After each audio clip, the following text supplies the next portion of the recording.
QKBeats, serving salad sexy.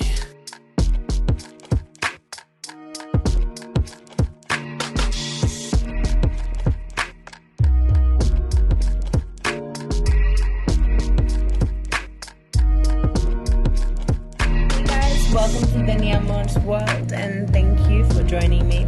This is our first edition of Nightcrawlerz Talks, and there will be more to come. Like it gives you an option to leave. I know, it's like, do you want to bail? Do you want to bail now? Okay, so hey, welcome to Nightcrawlerz Talks, everybody. With me today, I have a guest friend, and his name is... Could you please introduce yourself? Hello, people. My name is Nero, aka VikingN3. Awesome. And how are you today? I'm good. I'm doing good today. Okay. Yeah. So, what do you do?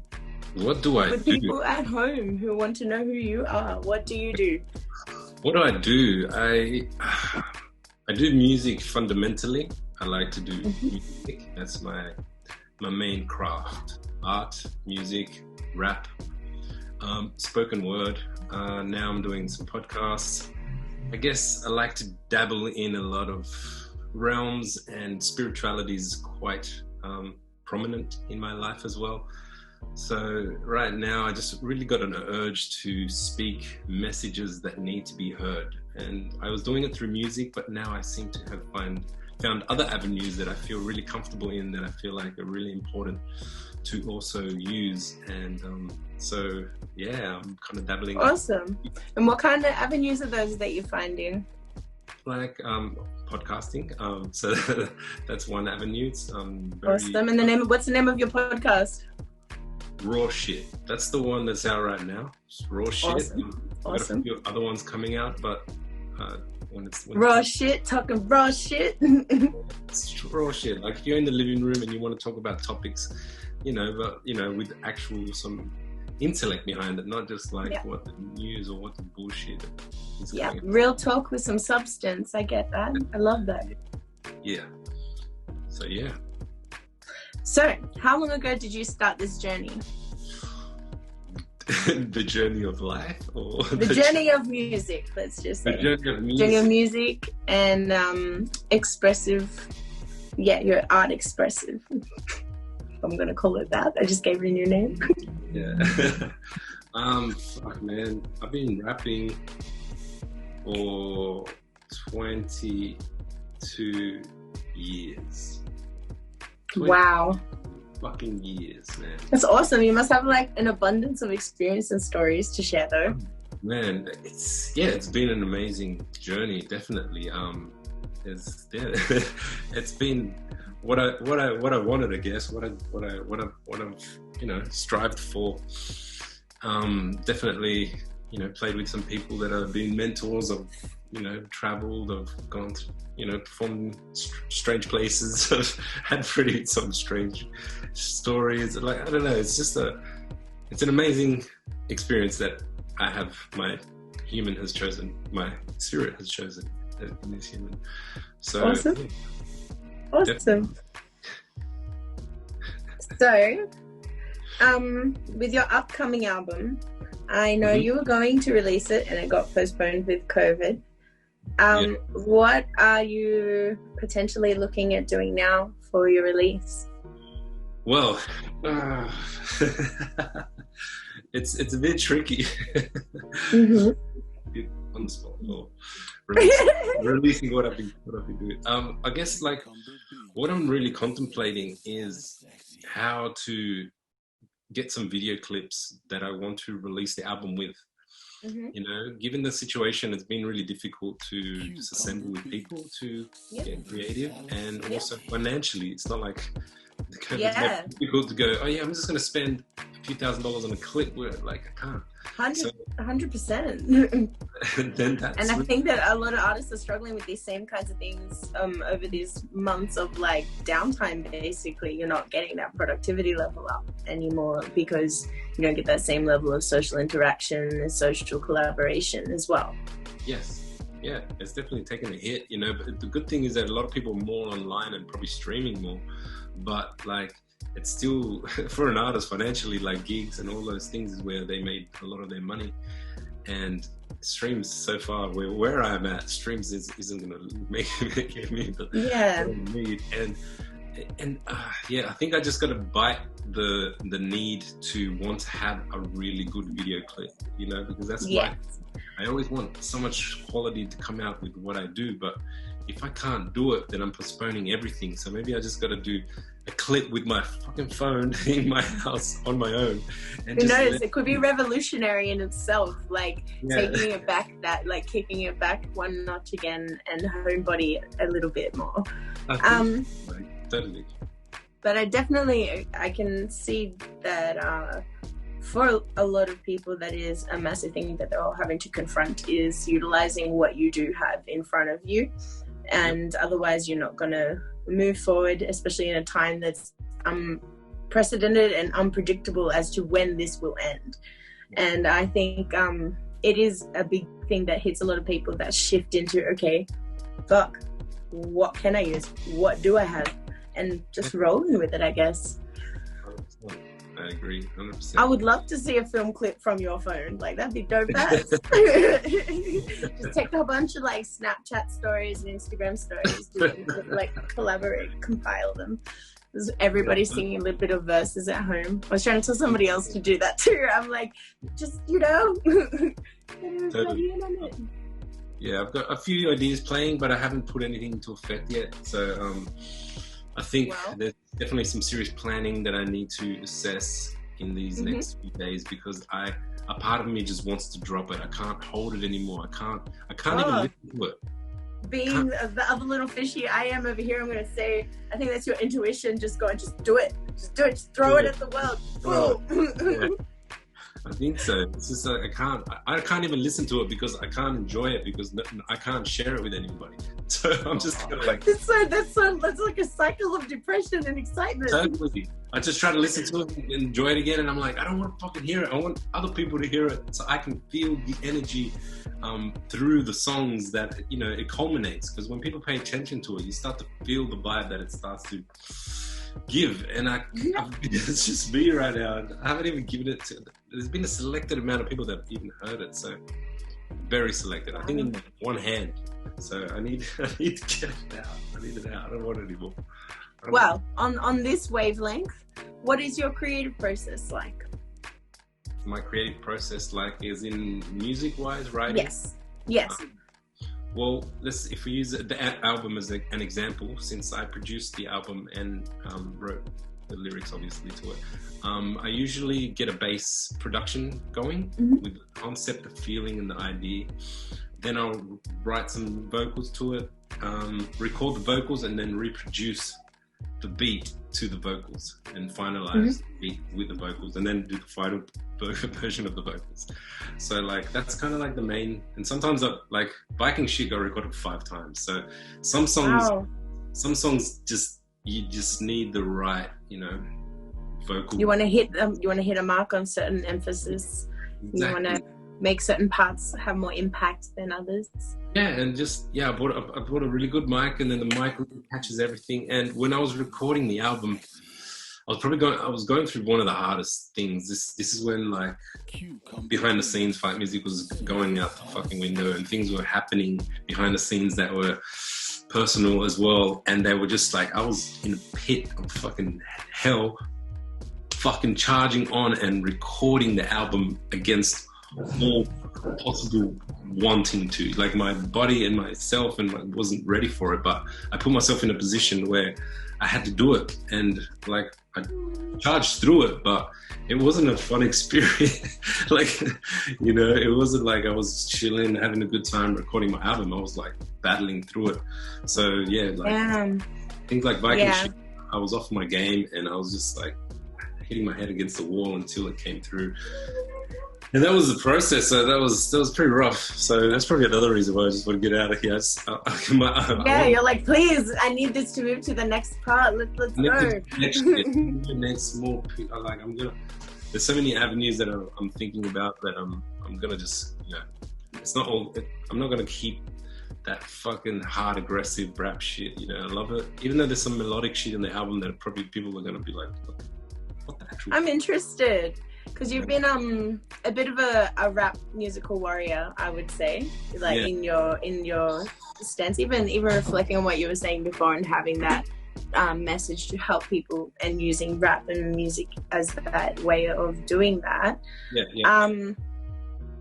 Far out, I just forgot where I was going with that. Because, dang.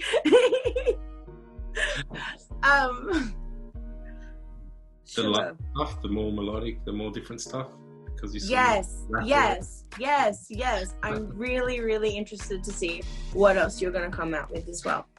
Because I do think that you're quite diverse. So, you know, I'm keen to see that other side. I've seen a bit of that hardcore side, the softer side as well, like that smooth, but do you know what I mean? What I'm trying to say? Splashing.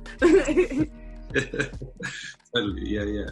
That's where I really want to get out as well, because I think like people still don't like a lot of people in the scene don't completely respect me to the fullest, because they probably believe that I got further than what my releases were worthy, but they're not taking into consideration the work I put in and how effective those single tracks that I did do were. You know what I mean? Like, and I think they have such well-written songs that you have released as well, that I do understand that mastering your piece, and refining it to be what you want it to be out in the world. And yeah, I find all the music I've heard of yours and that I've ever shown anybody has really hit people hard. Everybody is always like, remembers it. It's and it does stir that spiritual self in a lot of people that I make listen to any of your music. So, you know, if people don't value that, I think that's a big reflection on society itself, in where they really lie spiritually in some senses, because, you know, we've got that big faux spirituality wave that's been going on, and people abusing that level of trust as well. Yeah, well, it's music and society and rappers, they're very like image and like it's a very image and superficial scene. I'm not saying all rappers are, but like that's what it can be quite egotistical. I agree. Yeah, and that's what people are attracted to or can see. So when then a rapper or a singer comes and uses feeling, they can't resonate or feel what they're doing, you know. So it's definitely not thinking about clapping asses. Exactly.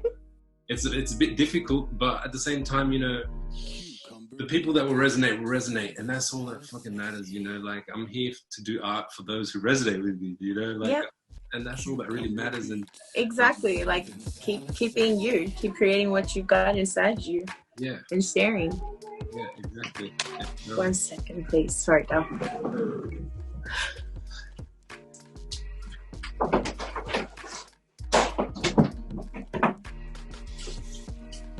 My children don't know how to stay asleep. Okay.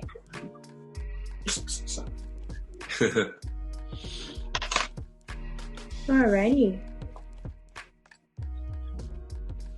Did you have a thought to finish it all on that topic before we move on at all?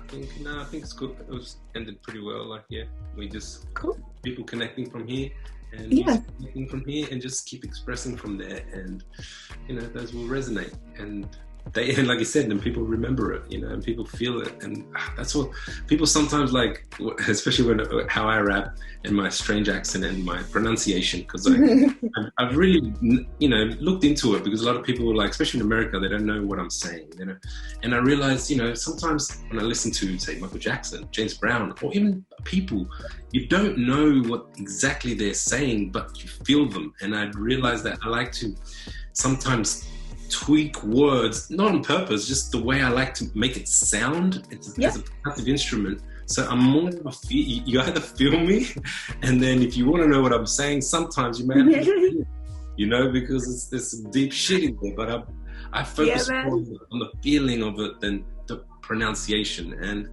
you know, I'm gonna stand there and not give a fuck if you can't always understand me. You know, like I love Michael Jackson, I love James Brown, man. You know, I don't know what the fuck they're saying sometimes, but I feel it, you know, and that's what my thing is. And people will fucking feel it, and that's. I think that's like when people listen to foreign music and they're like, I have no idea what they're saying, but this really hits me, you know, it gets me going. There's something about it, or even if it's like very sweet, they're like, I don't know why I need to cry, you know, like people resonate genuinely with the emotive projection.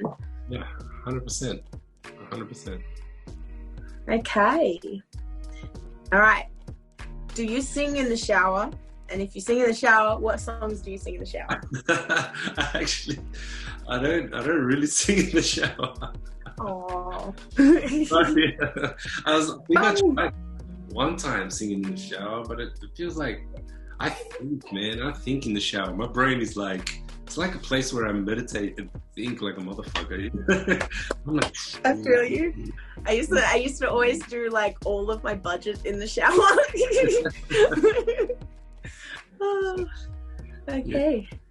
Yeah. What would you be doing right now if it wasn't for your music career? If it wasn't for my music career, like right now, fuck. I guess I would be more focused on my spiritual inclinations, and I probably would be focusing more on actual healing modalities or things that I could help people with, and actually have sessions with people and try to, you know, break shit down, like psychological spirituality, one-on-ones with humans or with packs, like, you know, probably a spiritual speaker or something along those lines that would help people or empower people. I think that seems to be resonating through me, especially lately. So I think if you take music away, that's what I would be right now. That's what I'm healer. It's awesome. How do you feel the internet has impacted the music industry? It's both good and bad. Like good because now every single individual artist has an opportunity to figure out how it works and get themselves out there. You know, it seems to be a lot easier to make music and put it out there. But just like in the real world, you got to do it correctly, or else now there's too many people, so it can be flushed out. And the bad is just like the money involved in people making albums and getting back is completely fucking different now, you know, like streams don't pay anywhere as much, and no one's buying albums anymore because now there's no more CD players. And I know. So the evolution of everything is kind of morphing, and we're just trying to like ride with it and adapt with it. So there's good and bads always, I guess. So it's just about knowing how to use the tools that we now have in front of us, you know, which and that we've created over time, I guess. Just like get that retro with the modern, 100%. Get it banging. Make some art. Exactly. Awesome. What is your favorite song to perform? My favorite song to perform, we're gonna have to say Viking shit. It's pretty good. It's pretty awesome. It fucking goes off. I got some good clips of that. Like live is probably one of the best, and also the core freestyle. I love rapping over that core beat live. It just drives me insane. So like those two are probably the most fun to perform, like that I can remember now from the last tour. They stand out. Awesome. Cool. Which famous musicians do you admire? Famous musicians.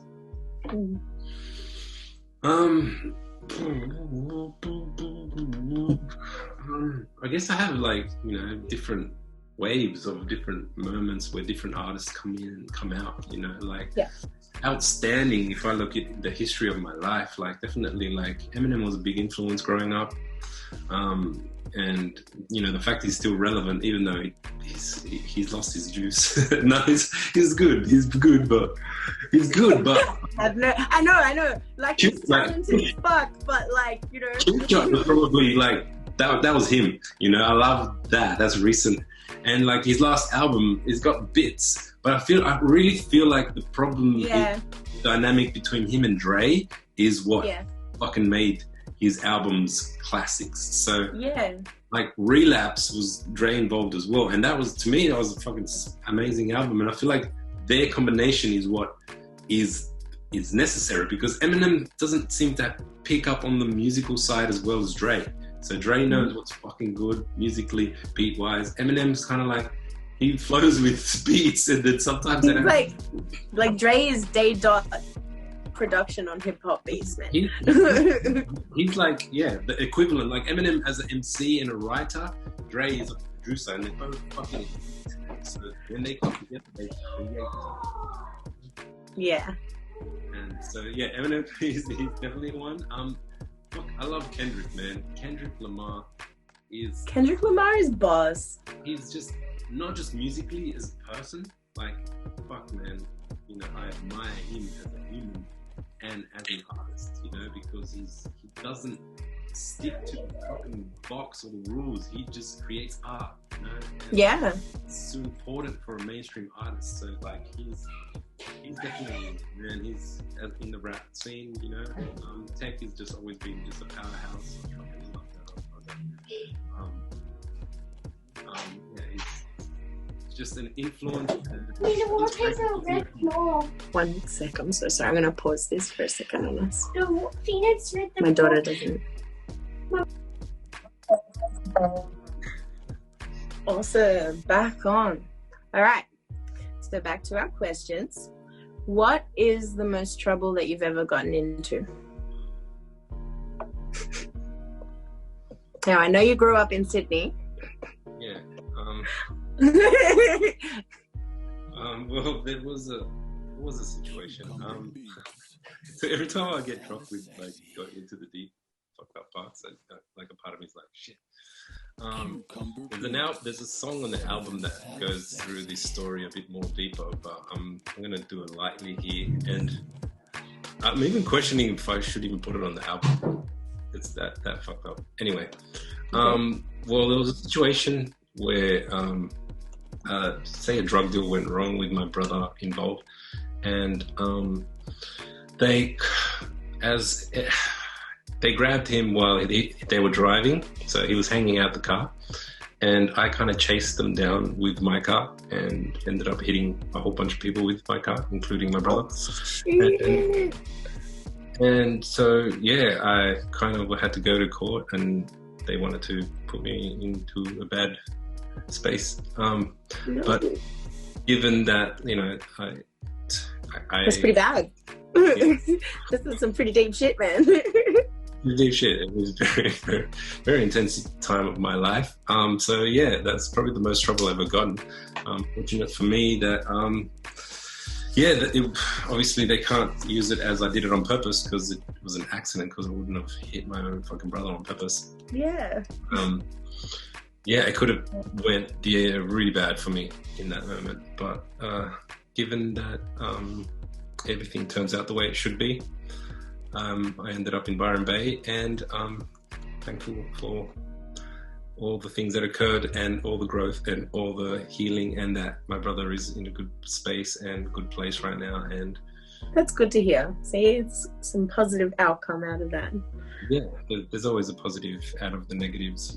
You just got to get through them, you know. You got to get through that time. Get through the chaos, 100%.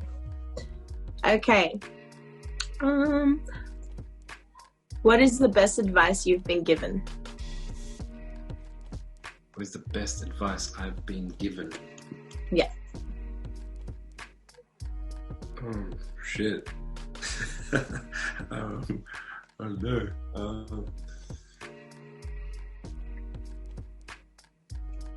There's no bad music, just music badly played.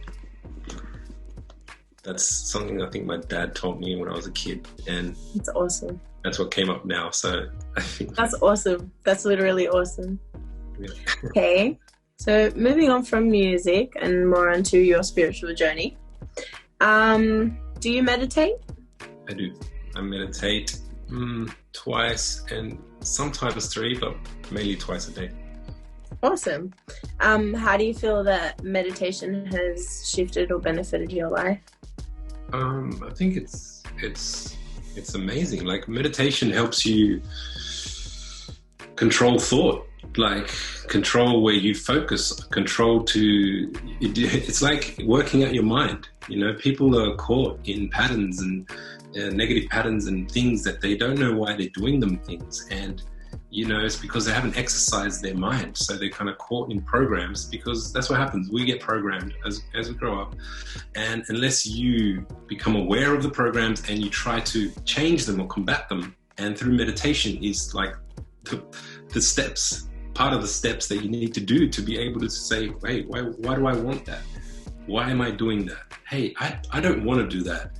And have the force and the strength to not do it. But without meditation, you're just going to keep cycling. And meditation, you know. So yeah, meditation is like a really good way to witness your process, to take a moment to review your processes, yeah? And understand your emotions, you know, because you get caught in your emotions, but if you're not aware of what they are and what they're doing to you, then again, you get caught in the cycle of them. So meditation is like, it lets you, once you get deeper and deeper, first it makes you aware of yourself, makes you aware of your emotion, then it starts making you aware of your body. And your body, you start to communicate with your body, you start to communicate with your mind, you start to communicate with your heart, you open up your heart, like you start to realize that there's more communicators in your being than just the narrative that goes on in your mind. You know, and then also realizing that narrative is not you, that is the programs that you have in your mind. So once you start breaking all that shit down, meditation goes deeper and goes through that kind of process for you to actually be in touch with this fucking human vessel, man. It's a machinery. It's a piece of fucking super fucking epic machinery that you got to learn how to use, you know, and the mind is the fucking key part to how to navigate it, because this controls this. So if you can get in balance with it, you'll be in fucking control of your own being, your life, and everything. I didn't have a cough attack. I'm really sorry.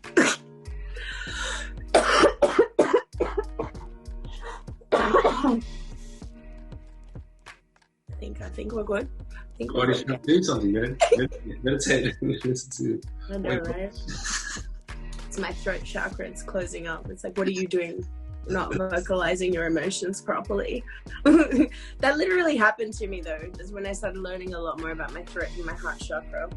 Yeah. My throat chakra, like my throat muscles kept tensing up heats and everything, and I was having a lot of problems there, and there was no real explanation why, but I was suppressing a lot of emotion. I was suppressing a lot of my inner voice, and when I worked through that, like, everything calmed down in the weirdest way, and I had my voice back within a few days, and it was after months of not having my vocals at full.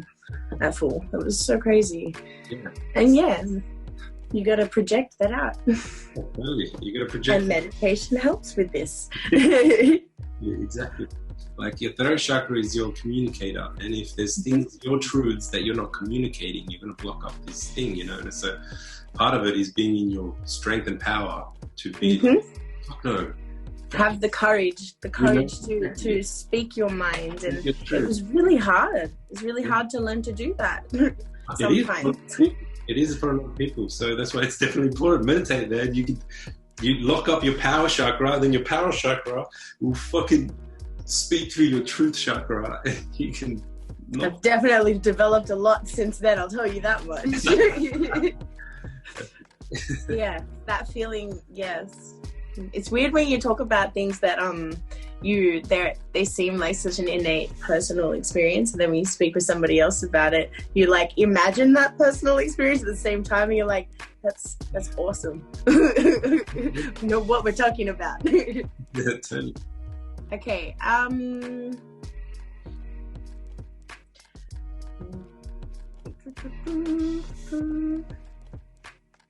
So since you're in Byron Bay, yeah, what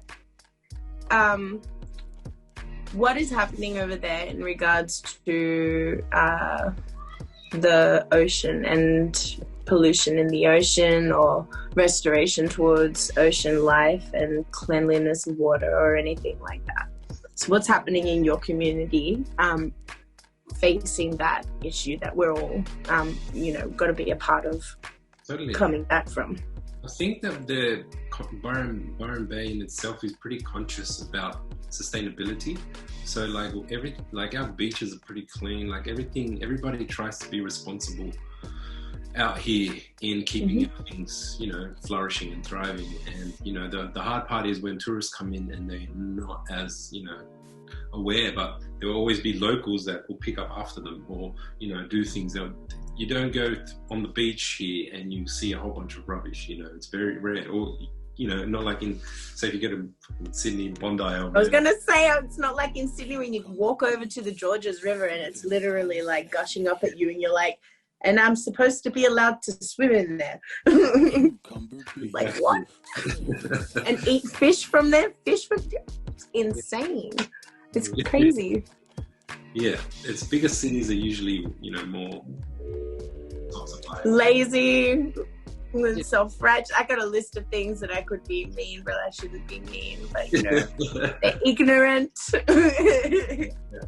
and they're stuck in the cycle of being a rat in a cage. Lack of awareness, they're just playing in the game, and they're just running on autopilot. That's what. Yeah. So yeah, we're pretty good down here, up here. That's awesome. I gotta come to Byron. I've been meaning to do that forever. Take my kids; they will love it. It traps people, so be careful. It traps people. It's like a Venus flytrap. Say, look how pretty I am. Yeah. Like I can't leave these places. Yeah. What are your opinions on climate change? My opinion, after the whirlwind we just faced the last 6 months. Yeah, well, to me, there's people that are saying that climate change isn't real, or it is and it's a bit, hard because there's always an agenda sometimes when they're spilling this sort of thing.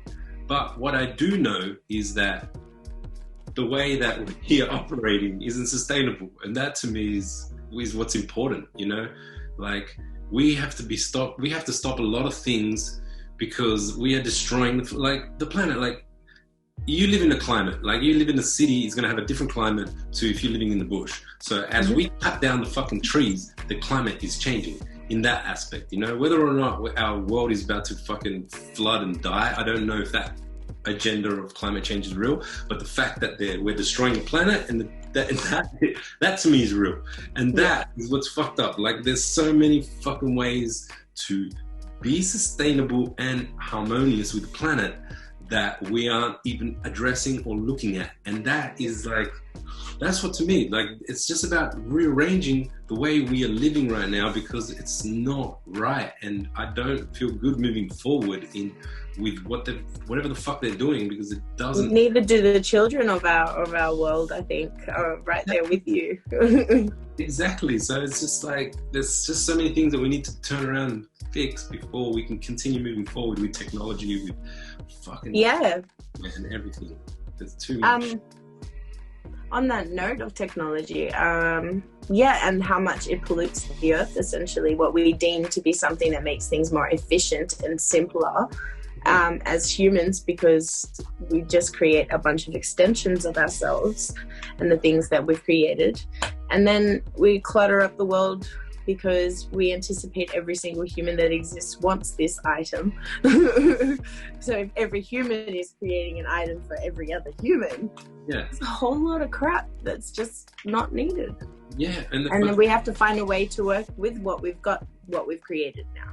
Yeah, well, the problem is right there. It's the money, because they don't make sustainable products because not exactly. They want to sell the next one. So they don't want to make you a phone that'll last you 10 years or a fucking car that'll last you 10 years, because they want you to buy a new fucking car. So it's not the fact that the products or the technology is bad. It's just the fact that these guys are making it with the idea of selling you more, because if not, how they make their money. So I was watching the Ice Steve last night, just came onto TV randomly, and I was just watching it, and he literally, this random guy, supposedly the dude that created Dell, like came up to him and he was like, oh my gosh, are you Steve Jobs? Or he's like, no, I'm not Steve Jobs. And he's like, okay. And he starts ranting to him, and he's like, he's fucking genius, you know, because he creates one phone, and then by the time that phone dies, they've already created another phone.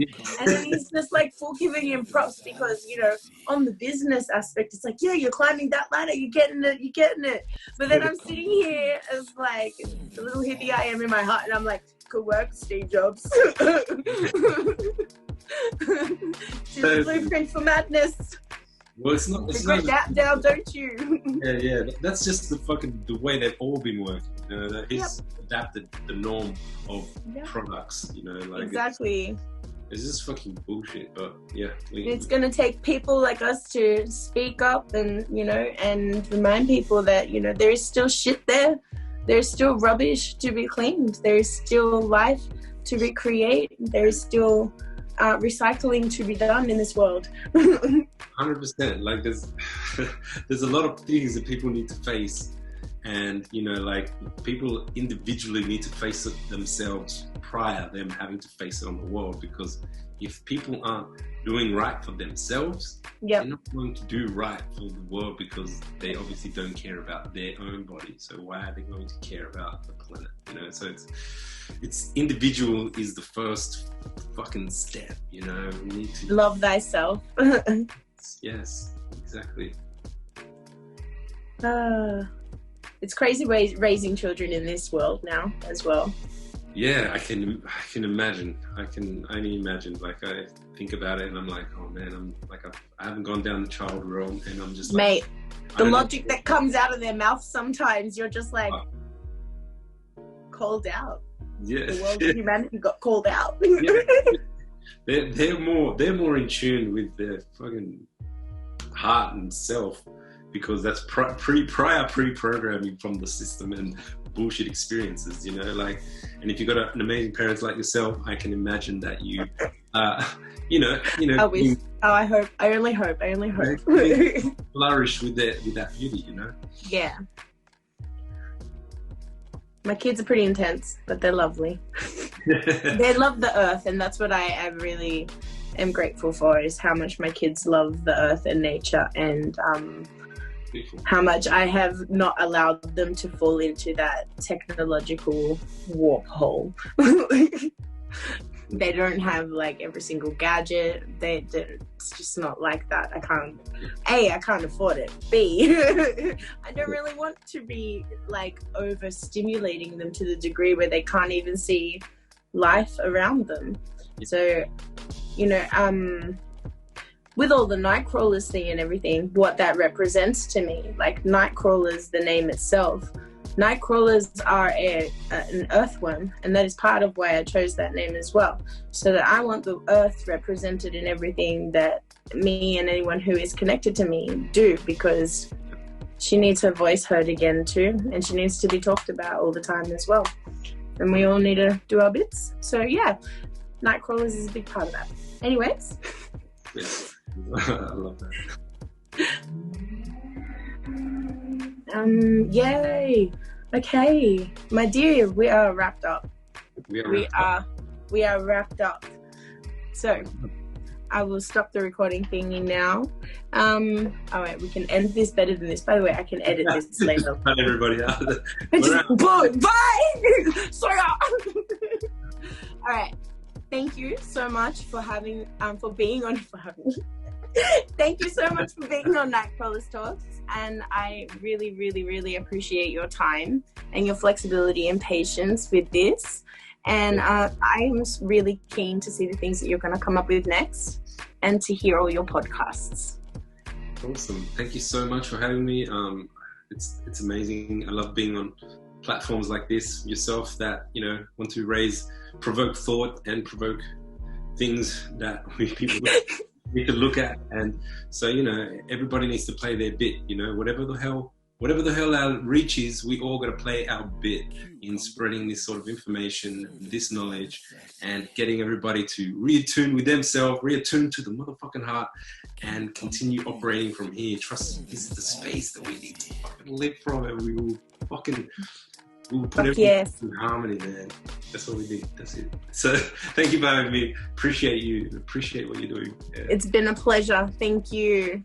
Thank you for watching. If you'd like to support, please hit the subscribe and like and share and all that business.